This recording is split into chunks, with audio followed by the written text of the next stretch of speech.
Rolling this morning. There it is. I see the record button, so I think we're good to go. So first of all, I just want to say thank you all for taking the time to jump on today. My name is Kim Shafer, and I am the Regional League Manager that partners with the Indiana, Michigan, Northern, and Southern Ohio PGA sections. All 4 section staffs have collaborated together to provide this webinar series. So far, we have had 2 webinars. We had one on PGA.coach, and then last week's was on the new enhancements for the PGA Junior League regular season for the upcoming 2022 season. If you missed either one of those webinars and you would like to review them, please just let us know. We have those recordings and we're happy to share those with you. I will tell you that I am really excited about the feedback that we have gotten from our first 2 webinars. We've had several people reach out and say that they have started the PGA.coach training and that they're excited about that opportunity and what that's going to bring for them. And then last week, we had several people reach out after the new regular season enhancement webinar for PGA Junior League and said that they were really, really excited about the new website, the new mobile app, and in particular, the new Game Changer membership model. So we are really encouraged by all the positive feedback that we've gotten so far. So like I said, if you missed those webinars, please let us know and we will get that information out to you because I think it's some really good information that you'll want to know for the upcoming season. So we do want to get things started today. I want to take just a minute and let each one of our 4 section staff members introduce themselves. So I'm going to let them kind of go in the order. I'm going to let Stacy, Derek, Chelsea, and Brad just take a minute and introduce themselves to you all. Good morning, everybody. Thanks for joining us on today's call. Hopefully everybody can hear me. I apologize. I'm traveling today. My name is Stacy Ray Storm, and I'm with the Indiana section, and I've been with the section now for over 9.5 years. Looking forward to today's call and having everybody be a part of it. So thanks for joining us today on today's call.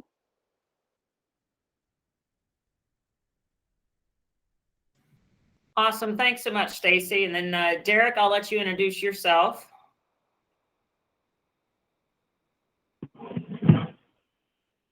Actually, I think Derek's having issues there. I'm going to let Chelsea and Brad go ahead and introduce yourselves.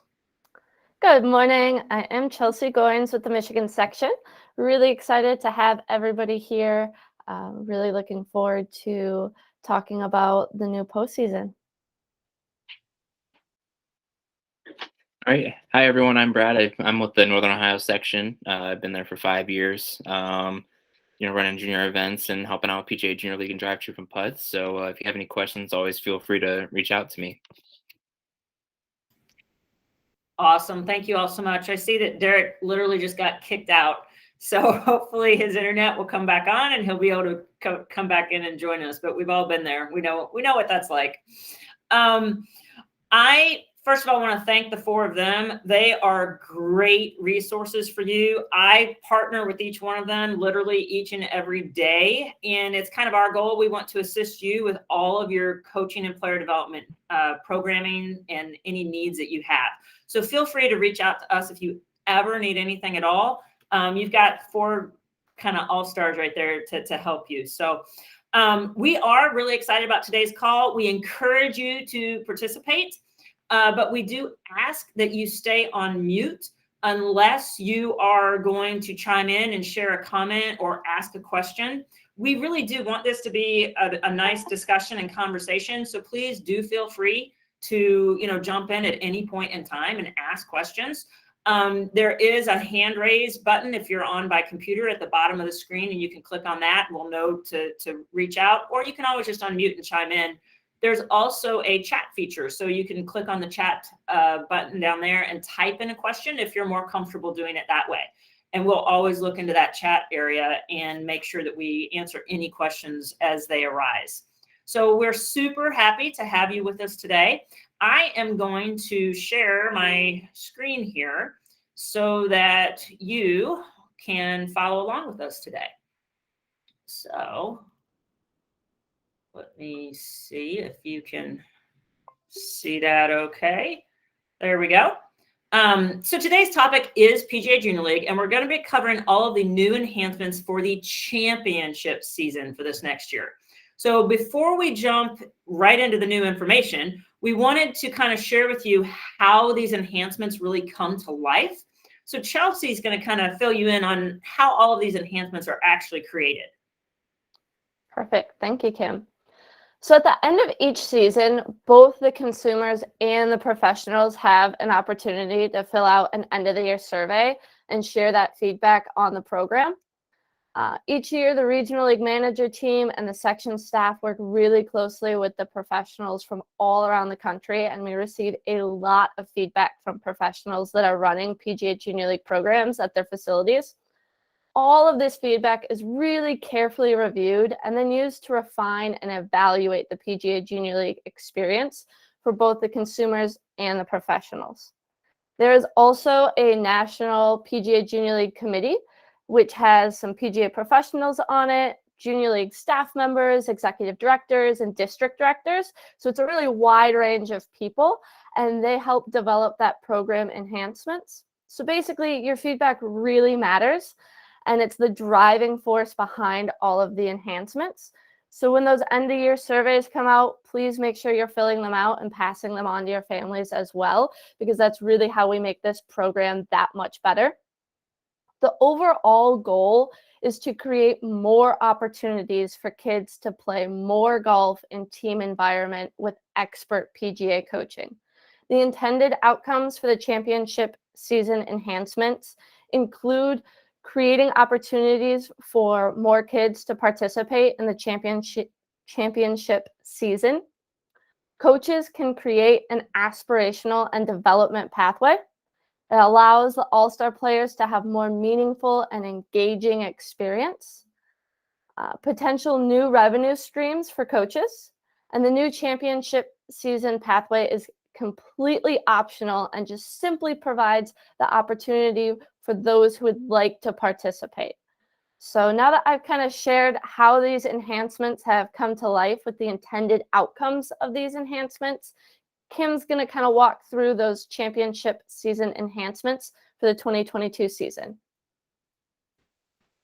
Perfect. Thank you, Chelsea. I know I literally always have pen and paper with me or my phone or whatever, and I'm always writing down literally every bit of feedback that you share with us. So as Chelsea mentioned, it really does matter. So we appreciate all of your feedback throughout the year, and we're excited to share what your feedback has produced for the new championship season.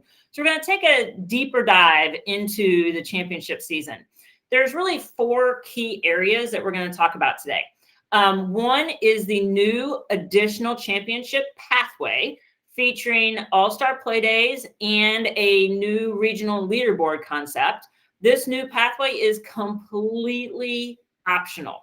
But for those of you that are interested and intrigued, I think you're really going to enjoy it. And for those of you that prefer to stick with what we're going to kind of call the more traditional pathway, that is a great option as well. So we'll fill you in on how this new pathway works. The second thing is the regional teams are going to double. So there used to be 4 teams at each regional. This year there's going to be 8 teams at each regional. And we'll discuss with you exactly how that's going to happen and how that growth is going to occur. There is new all-star eligibility kind of ways for you to create all-star teams for your league. So for example, you may have multiple all-star teams for larger leagues.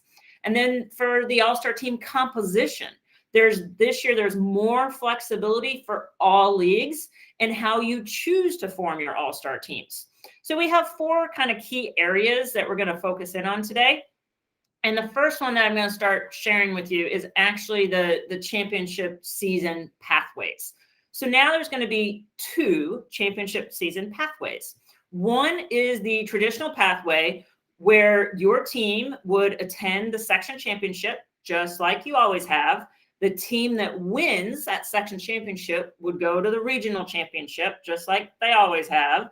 And then the team that wins the regional championship would move on to the national championship, just like they always have. So that pathway is literally exactly the same and has not changed at all.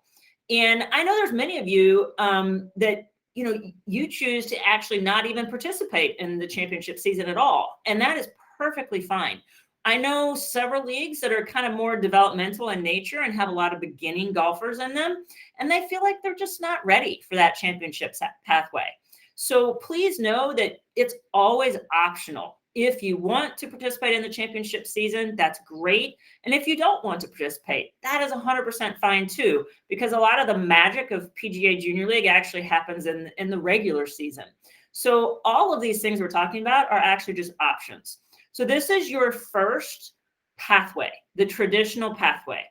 Go to the section championship, then the regional championship, and then the national championship. And that pathway is exactly like it always has been. So the new pathway that we've been kind of referring to is kind of this new regional leaderboard pathway. And the way that this will work is that any all-star coach may host all-star play days. And if you're hosting an all-star play day, then other all-star teams in your region can be invited to attend your play day. And you will then advance from all of those all-star play days. There's going to be a regional leaderboard that is just like a leaderboard you would see on TV, and it's going to show, the scores from every single all-star team within that region. And the top 4 teams from your region will then qualify to go to the regional championship. And so that means the traditional pathway, which I just spoke about, will have 4 teams that go to regionals, just like they always have. But then the regional leaderboard will also have 4 teams that will qualify to go to your regional. So now there will be 8 teams that will be going to each regional. And this is true for both 13U and 17U. So the 4 top teams will advance from each regional leaderboard to go to that regional championship. Now, similar to previous years, the 13U division will culminate or end their season with the national championship. And the 17U division will culminate or end their season with the regional championships.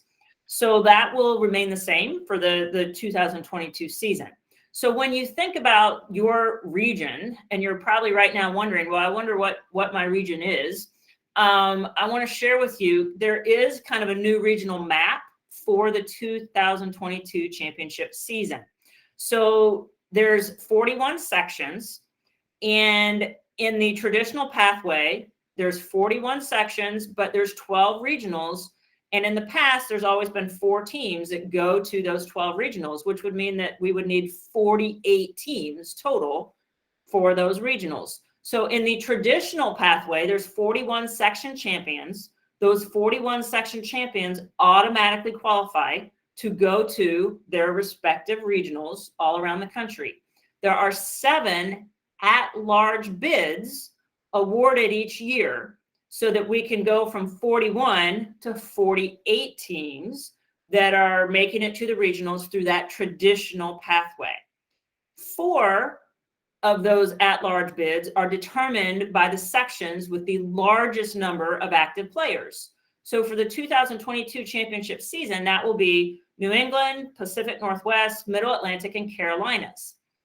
3 of those at-large bids are determined by the ratio of active players within the entire section to PGA members and associates within the section.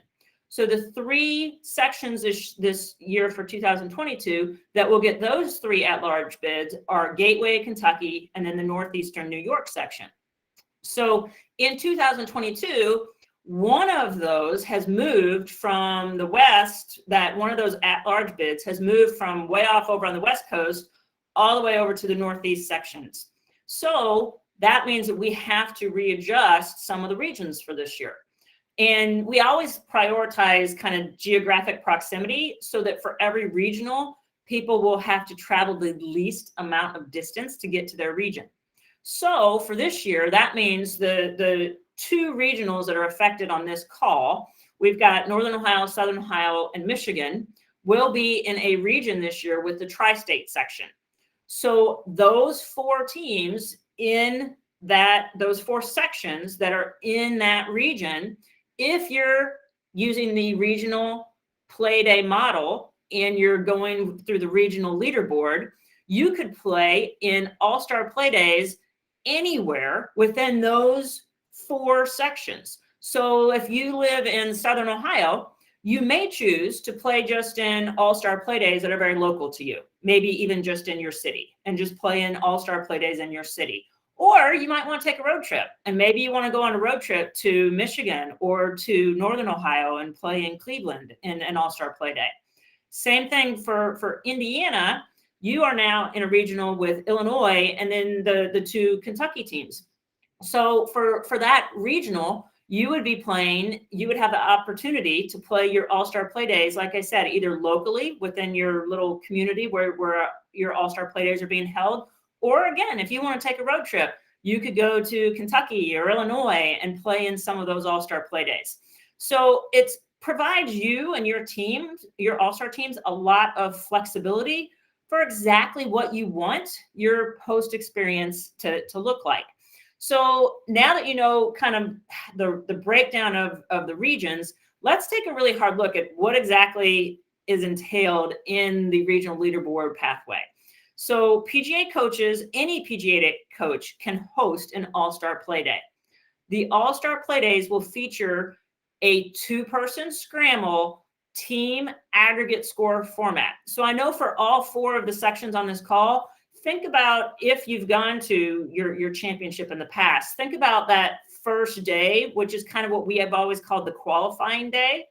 And on that day, and I'll use 13U as an example, on that day, you would have 4 2-person pairings representing your team. Your 4 2-person pairings would go out and play 9 holes in a 2-person scramble format. You would have 4 9-hole scramble scores. You would take your worst one and toss it out. And so you would use your best 3 scores to create your team score for the day. That's exactly the same format that's going to be used for all-star play days. So you could have, anywhere from, 2, 3, 4, all the way up to, 15, 16, 17 all-star teams come together for an all-star play day and compete against each other in this team aggregate score format. Now, if you are an all-star team coach, you can play in as many or as few play days as you want. So you could go out and play in 10 play days with your all-star team if you wanted to. The best 3 team scores out of all the play days that you play in. So you must play in at least 3 to be eligible to move on to the regional. But let's say you played in 10 all-star play days. Your 3 best team scores in relation to par from those all-star play days will count towards your all-star team's ranking on that regional leaderboard. So let's just say, for example, that your 3 best team scores from your 10 all-star play days that you went to, one time you were -4, one time you were -5, and one time you were -6. So your team's overall total, your best 3 scores is -15. Well, if -15 puts you in the top 4 out of all of your regional leaderboard territory, then those top 4 teams on that regional leaderboard will automatically qualify for the regional championship. And so that's where we'll have the 4 teams that come in through the traditional pathway, and then the 4 teams that will come in through this regional leaderboard pathway to create the 8 teams that will be at the regional championship. Once you have your all-star players determined, those all-star players, they will register online to join your all-star team. And PGA coaches, you may charge an additional all-star team fee based on the all-star experience that you're going to provide. So let's say you are going to go play in 10 all-star play days, and you're also going to have, 10 practices and, maybe a couple parties or dinners or get-togethers. you can, charge whatever all-star team fee that you would like to charge for that overall experience. Just know that there will be no fees to participate in the section championships, and the regional championship fee and the national championship fee of $200 per player and $500 per player respectively. Those fees are remaining exactly the same for 2022 as they were for 2021. So what this regional leaderboard pathway does is a couple things. In all the feedback that Chelsea mentioned earlier that we received a lot of feedback from players and consumers saying, gosh, our child loved that one-time experience that we got to go to the section championship. And our section championship was so much fun, but it was just one day. They're like, gosh, our child just kept saying, boy, I wish I'd gotten to play, with my all-star team and some other opportunities. And so that's one of the driving forces that brought this about. And then there's also the feedback from the professionals. And we've had a lot of professionals that have said, gosh, you know what? I would love to have the ability to provide a really special and unique experience for my more competitive players.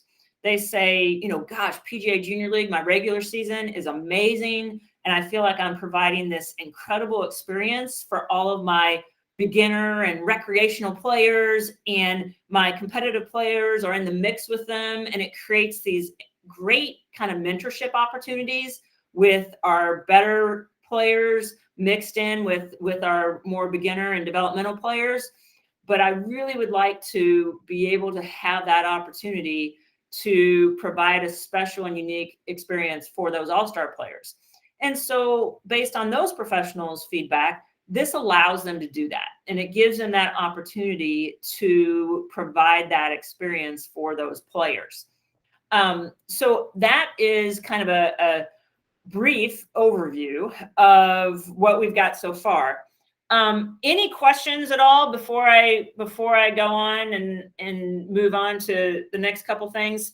So anything at all about kind of the two pathways or regional leaderboard or all-star teams in general? Nothing yet. Okay. I'm going to have Derek, actually, if his internet is working and he can jump on. Derek was going to jump in and kind of explain to you the next couple of key points that we had listed on our summary for the day. Yeah, I think I froze earlier, so sorry about that, but I should be good now. So as you guys can see on the screen, there's going to be some increased flexibility options for the 2022 season. So there's a couple, I would say like two main points here, with the first one being just the amount of all-star teams you're allowed to have in your league. So in the past, it didn't matter if you had, the minimum number of players or 85 players, you were set at one all-star team, regardless of your league size. So with 2022, one of the big changes is you're going to be allowed to have more all-star teams depending on the size of your league. So as you can see on the screen here, 24 players is the minimum to have for an all-star team. So that's a multi-facility league, an in-house league. This will all be the same. And then if you have 48 players, you can have 2 all-star teams. And then 72 players or more, you can have 3 all-star teams. So that'll be the max. Even if you have 120 players, you'll still be set at that 3 all-star team mark. So obviously this is a change from the past because you might have only had 8 kids out of 80 playing. And again, kind of going off that feedback from consumers, coaches, this allows you to provide the all-star experience to more players. And again, this is something, just to start thinking about now, but Kim and your section staff will kind of talk about this a little more in depth as you do your league calls once those are formed, because obviously you'll want to determine that kind of before the season. So all the coaches in the league have an idea what to expect, the players, the parents, that can all kind of be predetermined. And then similar to the 13U, the 17U postseason will also increase with the amount of all-star teams. So 8 players, you have 1 all-star team, that's the minimum. And then 16 players or more, you can have 2 all-star teams, and 24 players or more, you can have 3 all-star teams. So again, with both of these, it's certainly not a requirement, just another option and a pathway that you can choose to take advantage of. But again, you can kind of choose what's best for your league and decide that as a group. So the second big change here is just the way you can choose your all-star team. In the past, as you're familiar with, there was always the requirement of each team being represented on the all-star team from your league. However, going forward, it's going to be totally up to the league how they want to decide to form their all-star team. So you could have an all-star team with everybody from the same facility. You could still mix it up and have everybody participate from each facility in the league. So a lot of flexibility here again. And obviously, with the potential to have multiple all-star teams in a league, you could certainly have one all-star team from one course, and the other all-star team is maybe a representation of everybody in the league. So again, this was one of the big things that was kind of enhanced through the feedback that was received in surveys and comments around the postseason. So that'll be a change you guys see in 2022. Fantastic. Thank you so much, Derek. Any questions from anybody on these 2 bullet points? I know both of these are really going to allow each league to have a lot more flexibility in not only how they choose their all-star teams, but how many all-star teams that they're going to have. So hopefully this will give more kids the opportunity to experience that championship season. There's not any questions on anything that we've discussed so far. I want to take a minute and just really kind of talk about, what do these changes really truly mean for your local league? And to me, there's a couple things. One is it means that your local league is going to have some decisions to make as you get closer to your season. So the first decision is, will your league participate in the championship season? So like I said before, there's several different options here. One is, you know what, we're really young, we're really developmental, we don't feel like we're ready for the championship season. 100% fine. It is purely optional to even participate in the championship season. So you might opt to not participate. Number 2 would be, you know what, we love the traditional pathway. It has worked well for us, and we would really like to continue down that traditional pathway. And we would like to just go to the section championship and then hopefully make it to the regionals and the nationals. And that is fantastic. You may absolutely do that. Or you might say, gosh, you know what, I think my players in our league would really, really like to have those multiple all-star opportunities and be able to play in those all-star play days. So we would really like to go and try this new regional leaderboard pathway. And you may certainly do that as well. You can participate in both the traditional and the regional leaderboard pathway. So you could go and have your all-star teams from your league play in a bunch of all-star play days throughout the season, but then still go and play in your section championship.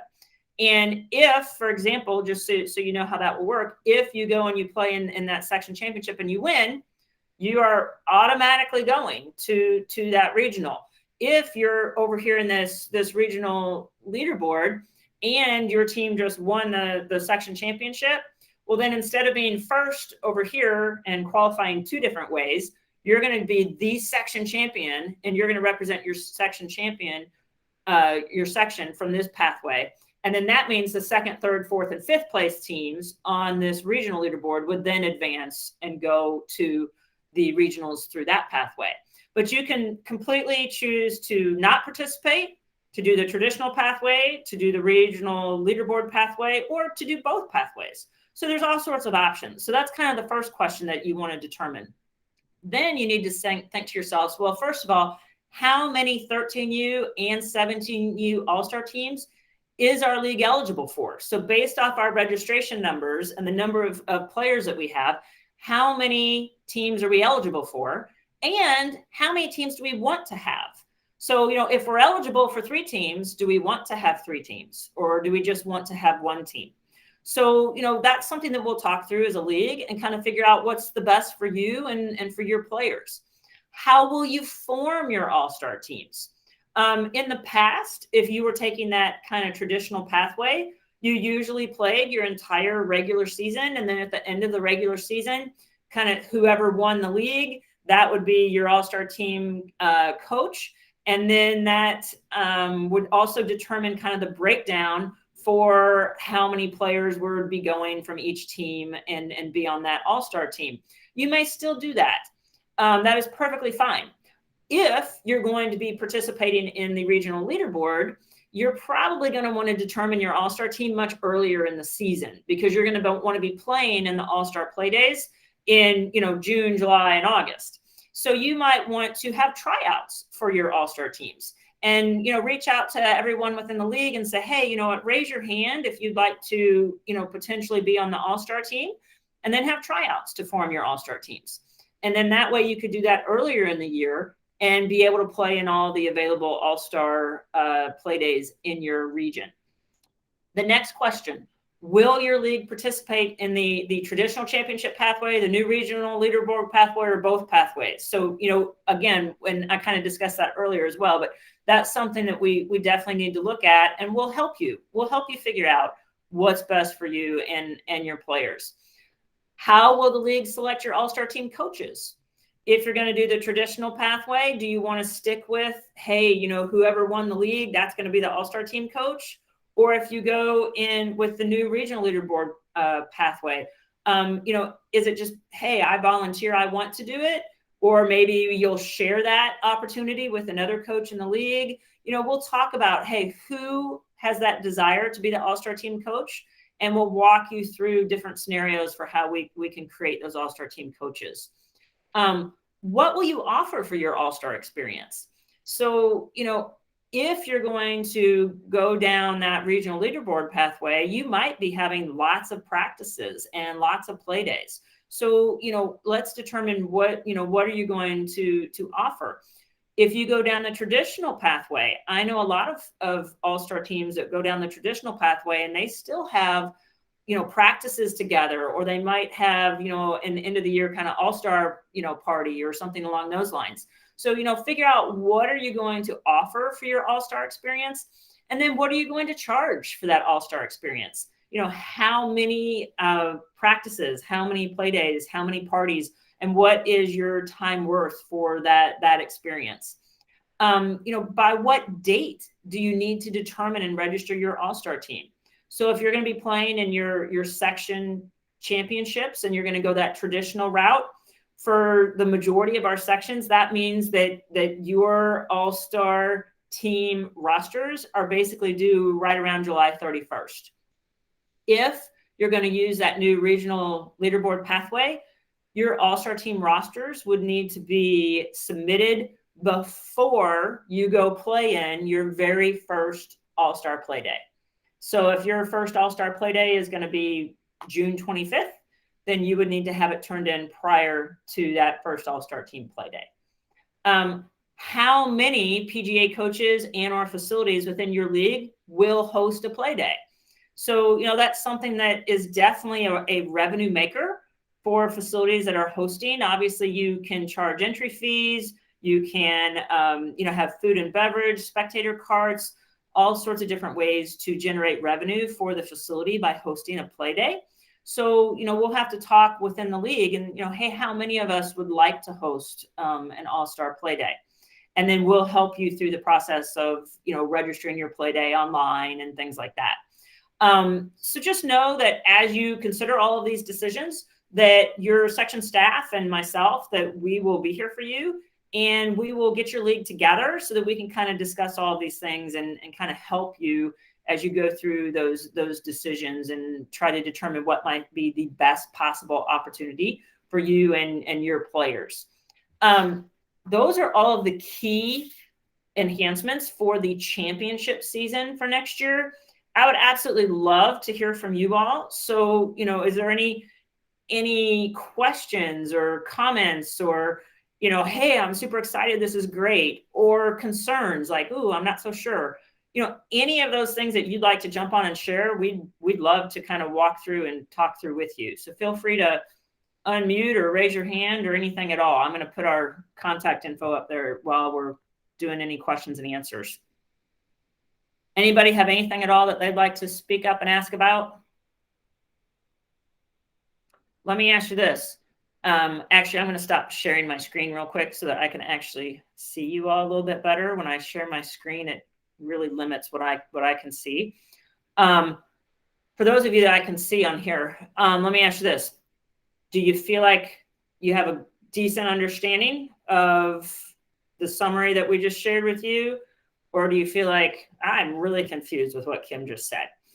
Feel free to give me like a thumbs up, thumbs sideways, thumbs down. I'm all good with any of them. All right, I got a couple thumbs up, and then I've got Jimmy in the chat channel over here, and he says that he loves the new changes, especially because many are optional. I do too, Jimmy. I completely agree with you. We've got a lot of pros feedback that specifically asked for these kind of changes. But then I think we also have a lot of pros that are extremely happy with the current line that we've been doing. So I think that this is a great balance between all the feedback that we've gotten. And so I totally agree with you, Jimmy. So I got some thumbs up. I got a good comment from Jimmy. Please know that we are here for you. So any questions that you have about any of the 3 topics we've done so far, so PGA.coach, the regular season enhancements, or the championship season enhancements that we did today, you might, tomorrow wake up and have like 5 questions. Please don't hesitate to reach out and ask us. That's what we're here for, to kind of walk you through and talk you through everything and make sure that you feel comfortable and confident as you head into the 2022 season. So please know next week, we're giving you the week off. You get to celebrate Thanksgiving with your families, and you do not have to attend any webinars. But that following Friday, December 3rd, we are going to do our 4th and final webinar, which is going to be on PGA Family Cup. And PGA Family Cup is kind of still a fairly new program. But we did have several facilities host PGA Family Cup within our 4 sections last year. And they had some really incredible feedback. And we're going to have some of those hosts on as guest speakers on December 3rd at 10 a.m. And they're going to share their PGA Family Cup experiences and what made it special for them at their facilities, and why many of them have told me they're just going to make it bigger and better for 2022. And I've had a couple of them tell me that they actually thought PGA Family Cup was even a bigger success for them at their facilities than PGA Junior League. So, if you're successful with PGA Junior League, I highly recommend that you return for that webinar, because I think PGA Family Cup is something that your families would absolutely love. So thanks again for taking the time to jump on today. We always appreciate you and your time, and we hope that we've been helpful. And we wish you a happy Thanksgiving, and we look forward to seeing you in 2 weeks. Thanks so much, and you guys have a great rest of your day. Thank you.